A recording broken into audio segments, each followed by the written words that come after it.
नमस्कार, आप देख रहे हैं प्राइम न्यूज। आपके साथ मैं हूं काजोल नारायण। शुरुआत करेंगे उत्तराखंड के बुलेटिन का।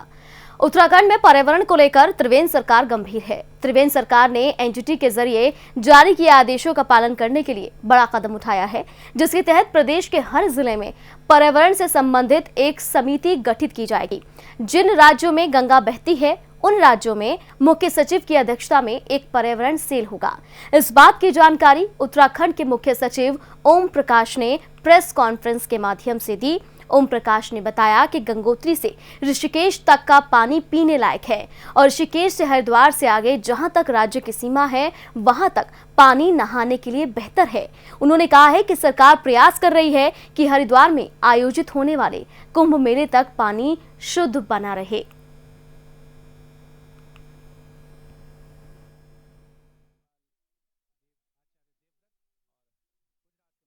आदेश किए थे पहले कि प्रत्येक जो जनपद हैं वहाँ पर एक कमेटी होगी इन्वायरमेंट रिलेटेड, और जो गंगा जहाँ बहती है स्टेट्स में खास तौर पे मुख्य सचिव की अध्यक्षता में एक पर्यावरण सेल होगा।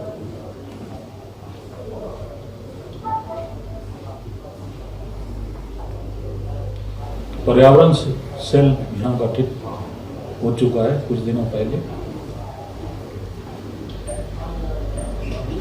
और अभी जहाँ तक गंगा में जो वाटर क्वालिटी की स्थिति है कि ऋषिकेश तक का पानी जो है वो गंगोत्री से ऋषिकेश तक का पानी ये पीने लायक है,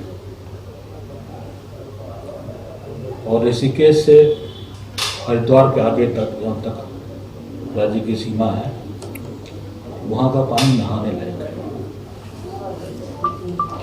लेकिन अभी चूँकि बारिश हुई थी तो बारिश में क्योंकि बहुत पानी आता है तो पानी शुद्ध हो जाता है, तो हम लोग लगातार इसका अनुश्रवण कर रहे हैं, और ये प्रयास है कि आगामी कुंभ जो गंगा का पानी है वो भी नहाने लायक बना रहे, बल्कि उससे बेहतर गुणवत्ता का पानी उपलब्ध है। इसमें हमारे जितने एसटीपी बने थे जो सीवेज ट्रीटमेंट प्लांट, तो हमारे सीवेज ट्रीटमेंट प्लांट बनने थे 32, उसमें 29 बन चुके हैं और फंक्शनल हो रहे हैं। कुछ दिन पहले माननीय प्रधानमंत्री जी ने भी उनका लोकार्पण किया था कहीं पर, और 3 जो शेष है इसमें से 2 बन जाएंगे हमारे दिसंबर तक और एक हमारा मार्च तक बन के तैयार है। तो हमारा लक्ष्य जो है वो निर्मल गंगा का है, और इसमें एक चीज़ और भी है, जो गंगा के तटवर्ती शहर वगैरह हैं उसमें सॉलिड वेस्ट मैनेजमेंट के लिए जो प्रोजेक्ट्स हैं उनमें 35% धनराशि भारत सरकार देती है और राज्य सरकार को 65% धनराशि अपने संसाधनों से देनी पड़ती है। देहरादून से बड़ी जानकारी का रुख करेंगे। कांग्रेस 31 अक्टूबर को किसान अधिकार दिवस मनाएगी। सभी जिलों के मुख्यालयों पर कांग्रेस कार्यकर्ता धरना देंगे। देहरादून में पीसीसी चीफ की अध्यक्षता में ये कार्यक्रम होगा। केंद्र के काले कृषि कानून का विरोध होगा। तो कांग्रेस की तरफ से केंद्र के कृषि कानून को काला कृषि कानून बताया जाता है, जिसको लेकर विरोध लगातार कांग्रेस की तरफ से देखने के लिए मिल रहा है। बड़ी जानकारी इस वक्त की देहरादून से मिल रही है। कांग्रेस 31 अक्टूबर को किसान अधिकार दिवस मनाने जा रही है। सभी जिलों के मुख्यालयों पर कांग्रेस कार्यकर्ता धरना देंगे। देहरादून में पीसीसी चीफ की अध्यक्षता में कार्यक्रम होगा। केंद्र के काले कृषि कानून का विरोध होगा। कांग्रेस कृषि कानून को लेकर संसद से लेकर सड़क तक प्रदर्शन करती हुई नजर आई है, हंगामा करती हुई नजर आई है और इस कृषि बिल को कानून विरोधी बताती हुई नजर आ रही है। कई ऐसे किसान संगठन भी रहे हैं जिन्होंने इस बिल को अपनाया नहीं है, इस बिल का विरोध किया है। कांग्रेस लेकिन अभी भी इस मुद्दे को लगातार भुनाती हुई नजर आ रही है। बताया जा रहा है कि कांग्रेस 31 अक्टूबर को किसान अधिकार दिवस मनाने जा रही है। जिसमें सभी जिलों के मुख्यालयों पर कांग्रेस कार्यकर्ता धरना देंगे। देहरादून में पीसीसी चीफ की अध्यक्षता में ये कार्यक्रम होगा। तो केंद्र के काले कृषि कानून का विरोध करते हुए जो कार्यकर्ता हैं वो नजर आएंगे। ये बड़ी जानकारी इस वक्त देहरादून से मिल रही है।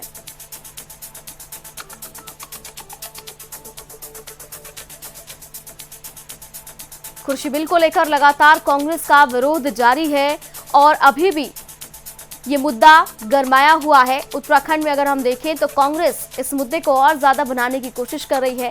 कांग्रेस अब 31 अक्टूबर को किसान अधिकार दिवस मनाने जा रही है। सभी जिलों के मुख्यालयों पर कांग्रेस कार्यकर्ता धरना प्रदर्शन करेंगे। देहरादून में पीसीसी चीफ की अध्यक्षता में ये पूरा कार्यक्रम होगा। वहीं इस बिल के विरोध में लगातार सड़कों पर कार्यकर्ता उतरते हुए नजर आएंगे।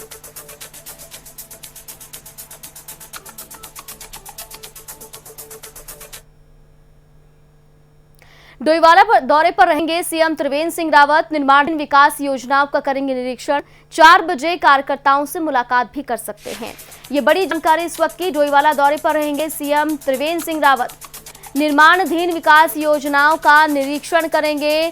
शाम 4 बजे बीजेपी कार्यकर्ताओं से मुलाकात भी कर सकते हैं। त्रिवेंद्र सरकार की अगर हम बात करें तो त्रिवेंद्र सरकार हर क्षेत्र में हर मुद्दे पर काम करती हुई नजर आ रही है और खुद त्रिवेंद्र सिंह रावत जगह जगह जाकर परियोजनाओं का निरीक्षण कर रहे हैं। जो भी योजनाएं हैं उनका निरीक्षण कर रहे हैं, लोगों से मिल रहे हैं, मुलाकात कर रहे हैं। किस तरह की दिक्कतें गांव वासियों को आ रही हैं, किस तरह की दिक्कतें उन्हें शिक्षा के क्षेत्र में आ रही है, स्वास्थ्य के क्षेत्र में आ रही है, या सड़क जो नहीं बन पा रही है आखिर क्यों नहीं बन पा रही है, क्या वजह है, इन तमाम चीजों को लेकर खुद जमीनी स्तर पर निरीक्षण कर रहे हैं त्रिवेंद्र सिंह रावत। देखिए, डोईवाला को आदर्श विधानसभा बनाने के लिए माननीय मुख्यमंत्री जी निरंतर प्रयासरत है और कार्यकर्ताओं की भावनाओं को समझते हैं, उनसे मिलना जुलना भी बराबर उनका लगा रहता है और उसी परिप्रेक्ष्य में आज क्षेत्र भ्रमण पर हैं और कार्यकर्ताओं से भी रूबरू होंगे। और ज्यादा अपडेट के साथ मेरे सहयोगी राजकुमार अग्रवाल मेरे साथ ऑनलाइन पर जुड़ गए हैं। राजकुमार, आज डोईवाला आ रहे हैं त्रिवेंद्र सिंह रावत, 4 बजे कार्यकर्ताओं से मुलाकात करेंगे। राजकुमार, लेकिन अगर हम देखें तो खुद त्रिवेंद्र सिंह रावत काफी ज्यादा अलर्ट होकर अब काम करते हुए नजर आ रहे हैं, जमीनी स्तर पर लगातार निरीक्षण कर रहे हैं। बिल्कुल, देखिए मोनिका, डोईवाला विधानसभा सीएम साहब की अपनी विधानसभा है, तो इसको लेकर भी मुख्यमंत्री आजकल देख रहे हैं एक्टिव हो गए हैं। लगातार डोईवाला में जो विकास कार्य हो रहे हैं, पहले उनकी समीक्षा डोईवाला देहरादूनी सचिवालय में होती थी, लेकिन आज स्थलीय निरीक्षण मुख्यमंत्री करने वाले हैं। 3 बजे सीएम साहब का ये कार्यक्रम है। 3 बजे डोईवाला पहुंचेंगे, उसके बाद 5:30 तक डोईवाला में रहेंगे। सबसे पहले जो तमाम विकास कार्य हो रहे हैं उनका स्थलीय निरीक्षण करेंगे, जिनमें तहसील भवन का जो काम चल रहा है उसको देखेंगे। इसके अलावा लच्छीवाला जो पिकनिक स्पॉट है उस बिल्कुल राजकुमार, अगर हम देखें तो डोईवाला ऐसा क्षेत्र है जहां पर हम देख रहे हैं कि विकास की गति काफी तेजी से आगे बढ़ रही है। राजकुमार, क्या मेरी आवाज मिल रही है? तो राजकुमार से मेरा संपर्क टूट गया है, हम दोबारा से संपर्क साधने की कोशिश करेंगे। फिलहाल ये बड़ी जानकारी, डोईवाला दौरे पर सीएम त्रिवेंद्र सिंह रावत निर्माणाधीन विकास योजनाओं का निरीक्षण करेंगे। साथ ही साथ जो कार्यकर्ता के उनसे मुलाकात भी शाम 4 बजे कर सकते हैं। राष्ट्र के लिए शहीद हुए पुलिस अधिकारियों और जवानों की याद में पुलिस शहीद दिवस मनाया जा रहा है। वहीं 31 अक्टूबर को राष्ट्रीय एकता दिवस मनाया जाएगा, जिसको लेकर उत्तराखंड पुलिस के जरिए प्रदेश भर में विभिन्न कार्यक्रम आयोजन किए जा रहे हैं। इस दौरान मसूरी के शहीद स्थल पर पीएसी के जवान बैंड की धुन पर देशभक्ति का गीत गा रहे हैं। मसूरी कोतवाल देवेंद्र आसवाल ने बताया कि उत्तराखंड पुलिस के जरिए 21 अक्टूबर से शहीद दिवस से 31 अक्टूबर राष्ट्रीय एकता दिवस तक प्रदेश के कई जगहों पर विभिन्न कार्यक्रम किए जा रहे हैं।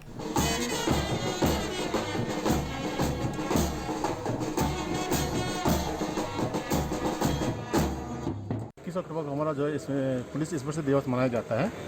उसके उपलक्ष्य में हमारा जो है और 31 तारीख को जो है हमारा राष्ट्रीय एकता दिवस जो है मनाया जाता है। इसके उपलक्ष्य में क्या होता है, 1 हफ्ते का हमारा जो है 21 तारीख से 31 तक जो हमारा एक प्रोग्राम जो है पुलिस के द्वारा जो है पूरे प्रदेश में जो है चलाया जा रहा है। इसमें विभिन्न कार्यक्रम जो है आयोजित करवाए जा रहे हैं। आज इसी उपलक्ष्य में जो है यहाँ पे जो है एक हमारा जो है IRB का जो है 31 PSC का जो है यहाँ पे बैंड आया है, जिसके द्वारा जो है इसमें ये शहीद स्थल जो है मसूरी में जो है एक कार्यक्रम जो है आयोजित किया गया है। इसमें उनके बैंड की प्रस्तुति दी गई। रुद्रप्रयाग के मूसाडुंग पाली मोटर मार्ग का शिलान्यास करने कर विधायक भरत सिंह चौधरी को लोगों का भारी विरोध का सामना करना पड़ा। पीएमजीएसवाई के तहत मूसाडुंगी पाली मोटर मार्ग का जैसे ही विधायक भरत चौधरी ने शिलान्यास किया तो कुछ ग्रामीणों ने हंगामा शुरू कर दिया और ग्रामीणों का आक्रोश इतना बढ़ गया कि उन्होंने शिलान्यास के बोर्ड उखाड़कर फेंक दिए।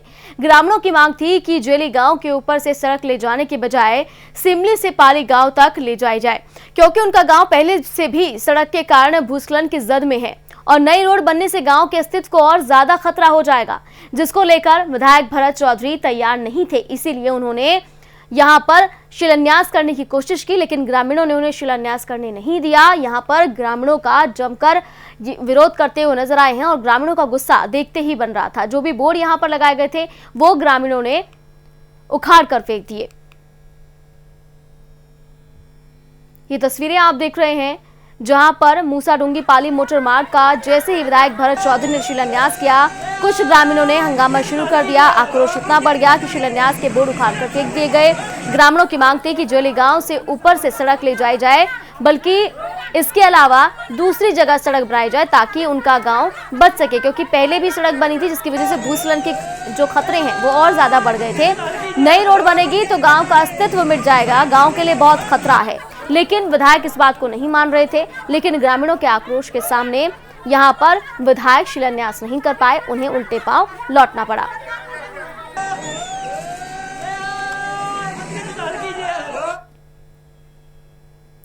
धर्मनगरी हरिद्वार की उपनगरी ज्वालापुर के मुख्य बाजारों में त्योहारों के सीजन के चलते चोर गिरोह और चैन स्नेचरों की सक्रियता बढ़ती हुई नजर आ रही है।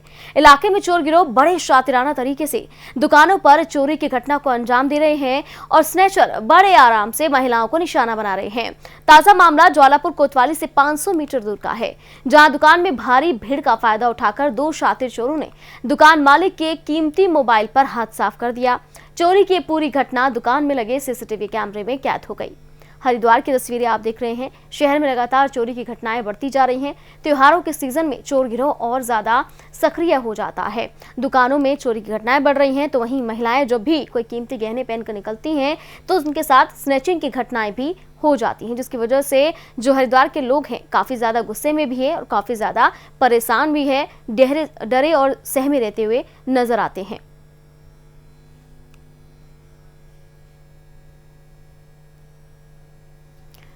तो हरिद्वार की तस्वीरें आप देख रहे हैं। जैसे जैसे त्योहार नजदीक आ रहे हैं वैसे वैसे बाजारों में रौनक लौट रही है, लेकिन इसके साथ साथ मुसीबत भी लगातार बढ़ती हुई नजर आ रही है, क्योंकि जो चोर गिरोह हैं वो और ज्यादा सक्रिय हो रहे हैं। तस्वीरें आप देख सकते हैं, सीसीटीवी सामने आया है जहां पर बड़ी ही आसानी से चोर जो है मोबाइल पर हाथ साफ कर रहा है। इसके साथ ही स्नैचिंग की जो घटनाएं हैं वो भी बढ़ती हुई नजर आ रही है। ज्वालापुर कोतवाली स्थित हरिद्वार के बड़े अस्पताल सिटी हॉस्पिटल के प्रबंधक ने दिल्ली के एक फर्म मालिक के खिलाफ करीब 1.25 करोड़ की ठगी का मुकदमा दर्ज कराया। अस्पताल को पैनल कैथ लैब मशीन उपलब्ध कराने के लिए ये ठगी की गई। वहीं पुलिस ने मामला दर्ज करते हुए जांच शुरू कर दी है। हरिद्वार का ये पूरा मामला जहां पर अस्पताल के मालिक से ठगी की गई है, करोड़ों की ठगी हुई है। पैनल कैथ मशीन दिलाने के नाम पर ठगी हुई। मामले की जांच में फिलहाल पुलिस जुटी हुई है। ये पूरा मामला हरिद्वार का, जहां पर पैनल कैथ मशीन दिलाने के नाम पर अस्पताल के साथ ठगी की गई। इस पूरे मामले में पुलिस जांच पड़ताल में जुटी हुई है। बताया जा रहा है कि करोड़ों की ठगी हुई है उनके पास। तो अस्पताल के मालिक ने रिपोर्ट दर्ज कराई है। फिलहाल पुलिस इस पूरे मामले की जांच पड़ताल में जुटी हुई है।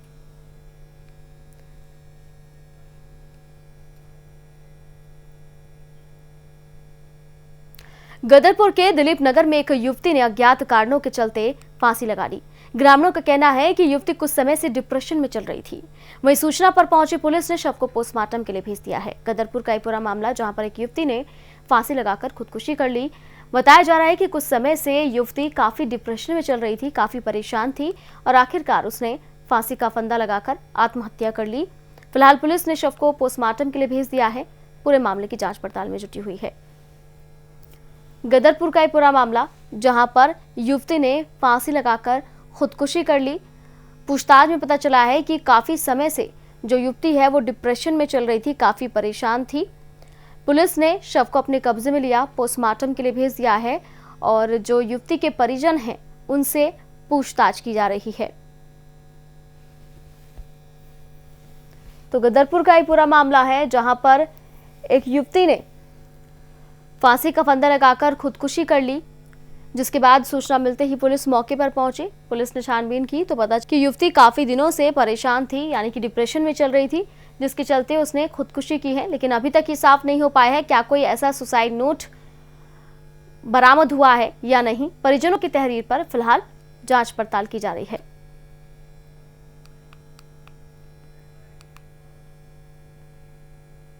गदरपुर में एटीएम के अंदर पैसे निकालने की कोशिश कर रहे लोगों से एटीएम बदलकर फ्रॉड करने वाले युवक को पुलिस ने गिरफ्तार कर लिया।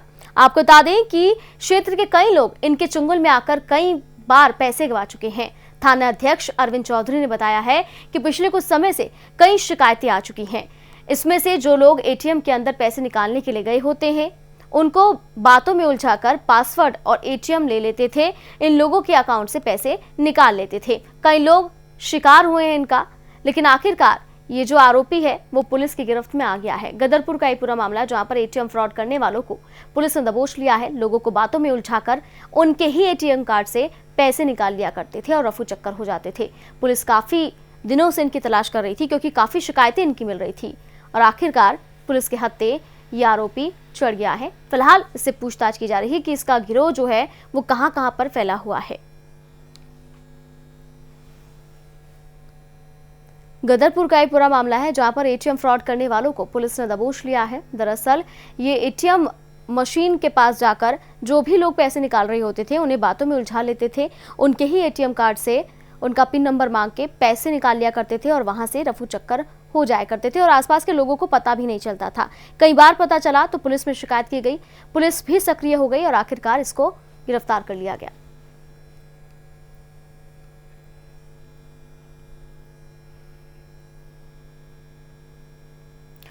पिछले दिनों हरियाणा के बल्लभगढ़ में निकिता तोमर की सरेआम गोली मारकर हत्या कर दी गई थी, जिसके विरोध रुद्रपुर में गौरक्षा दल के निकिता के हत्यारों को फांसी के फंदे पर लटकाने के लिए मांग कर रहे हैं। इस दौरान उन्होंने भगत सिंह चौक से लेकर बाटा चौक तक विशाल शव यात्रा निकाली और पुतला दहन किया।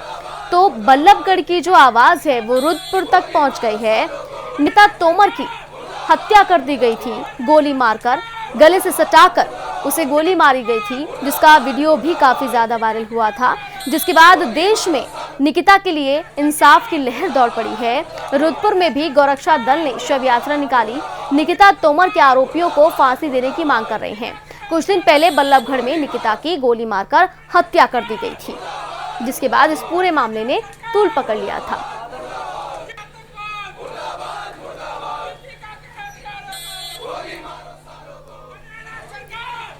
तो रुद्रपुर की तस्वीरें आप देख रहे हैं। दरअसल गौरक्षा दल ने एक शव यात्रा निकाली है, आरोपियों के लिए फांसी की मांग करते हुए नजर आ रहे हैं। निकिता तोमर की कुछ दिन पहले हत्या कर दी गई थी, स्कूल के बाहर गोली उसके गर्दन से सटाकर मारी गई थी, जिसे मौके पर ही निकिता ने दम तोड़ दिया था, जिसके बाद ये पूरा मामला गरमाता हुआ नजर आया है। और अब देश गुस्से में है, देश बेटी के लिए इंसाफ लगातार मांग रहा है।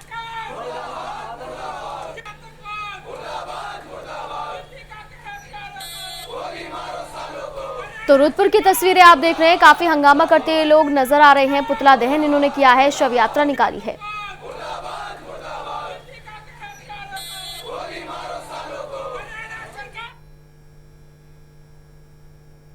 उत्तराखंड के पूर्व मुख्यमंत्री हरीश रावत ने प्रेस कॉन्फ्रेंस कर बीजेपी पर हमला बोला है। हरीश रावत ने सरकार पर धारचूला के मुनस्यारी क्षेत्र में आई आपदा में पीड़ितों की उपेक्षा का आरोप लगाया। हरीश रावत ने कहा है कि सरकार राहत कैंपों में रह रहे बाढ़ पीड़ितों की मदद करने की बजाय उनके कैंप खाली करवा रही है।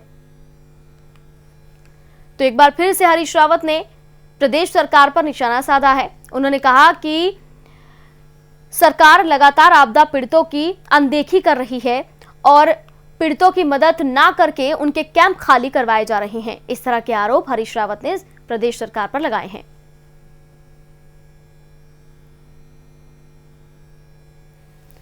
तो देहरादून में प्रेस कॉन्फ्रेंस के दौरान हरीश रावत ने प्रदेश सरकार पर हमला बोला और कहा है कि आपदा पीड़ितों की अनदेखी लगातार सरकार कर रही है। जो राहत कैंप लगाए गए थे, उन राहत कैंप में किसी तरह की राहत पीड़ितों को नहीं दी जा रही है, किसी तरह की मदद उनकी नहीं की जा रही है, बल्कि उनके कैंप भी खाली करवाने पर सरकार तुली हुई है।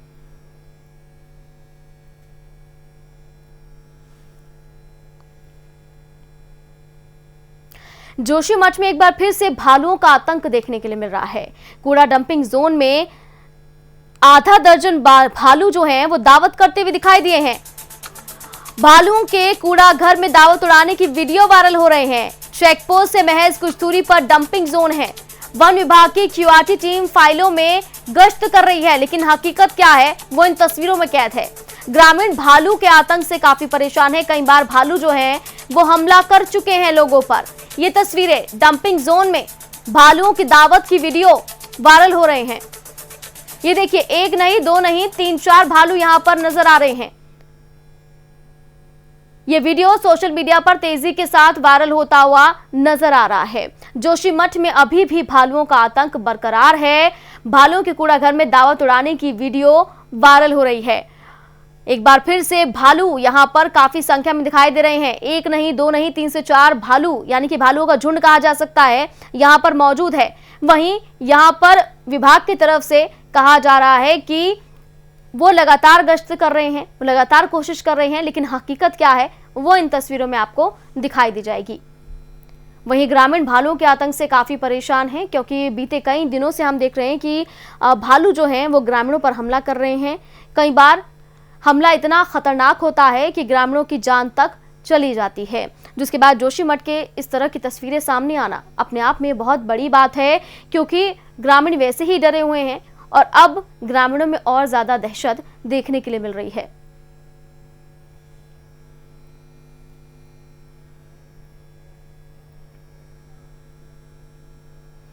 जोशीमठ की तस्वीरें आप देख रहे हैं। ये वीडियो वायरल हो रहा है भालुओं का, जहां भालू जो हैं वो दावत उड़ाते हुए नजर आ रहे हैं। झुंड में भालू यहां पहुंचे हैं और किसी ने वीडियो बना लिया, वीडियो सोशल मीडिया पर वायरल कर दिया है। जोशीमठ का ये वीडियो है डंपिंग ग्राउंड का, यानी कि कूड़ा घर का। और जोशीमठ में भालुओं के आतंक से ग्रामीण वैसे ही परेशान हैं, क्योंकि कई बार कई लोगों पर भालू हमला कर चुके हैं। देखिए, तो रात के अंधेरे की तस्वीरें हैं। दिन में भी भालू जो हैं यूं ही घूमते हुए नजर आते हैं रिहायशी इलाकों में। वहीं रुद्रप्रयाग वन प्रभाग की तरफ से जन जीवों को बचाने के लिए 2 दिवसीय प्रशिक्षण कार्यशाला का आयोजन किया गया। कार्यशाला में भारतीय वन्य जीव संस्थान की ओर से आए वैज्ञानिक doctor Shiv Kumar, doctor Johnson ने नदियों में पाई जाने वाली मछलियों और वनस्पतियों और जीव जंतुओं का गहनता से अध्ययन कर उनके बारे में जानकारी दी। कार्यशाला में रुद्रप्रयाग वन प्रभाग के 40 वन दारोगा और वन आरक्षियों ने शिरकत की।